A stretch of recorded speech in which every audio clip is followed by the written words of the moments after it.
नए दरे वेझो पीपी चेयरमैन बिलावल भुट्टो ज़रदारी जी ट्यूबवेल जो यूपीएस चोरी थी वियो आहे।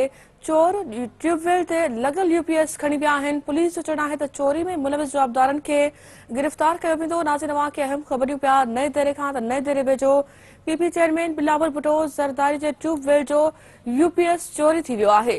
चोर ट्यूबवेल ते लॻल यूपीएस खणी विया आहिनि। पुलिस जो चवणु आहे त चोरी में मुलविस जवाबदारनि खे गिरफ़्तार कयो वेंदो।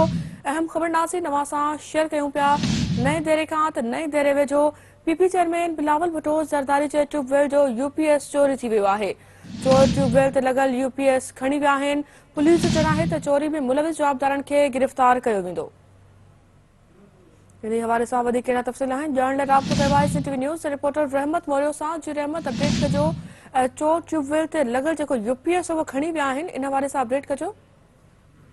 जीअं त जेको आहे हिकु ॾींहुं अॻु में जेको आहे भुट्टो जेको आहे बिलावल ज़रदारी जे बाग मां जेको आहे ट्रांसफार्मर लाहे हुन मां कॉइल कढी विया हुया ऐं वरी ॿी राति ते जेको आहे हुनजो जेको आहे यूपीएस लॻल हुयो जेको माना उहे बि चोर लाहे खणी विया आहिनि। पुलिस जो इहो चवणु आहे त असां चोरनि आहियूं चोरनि जो जेको आहे हिन महिल ते असां ॻोल्हा करे रहिया आहियूं। अञा पतो पई न सघियो आहे ऐं असां हिन यूपीएस चोर ऐं ट्रांसफार्मर चोर जेके आहिनि इनशाला जल्द गिरफ़्तार करे वठंदासीं ऐं जेको आहे भुट्टो जो सामान वापसि कराईंदासीं। जी ठीकु आहे रहमत, अपडेट करण जे लाइ वरी महिरबानी अवां जी।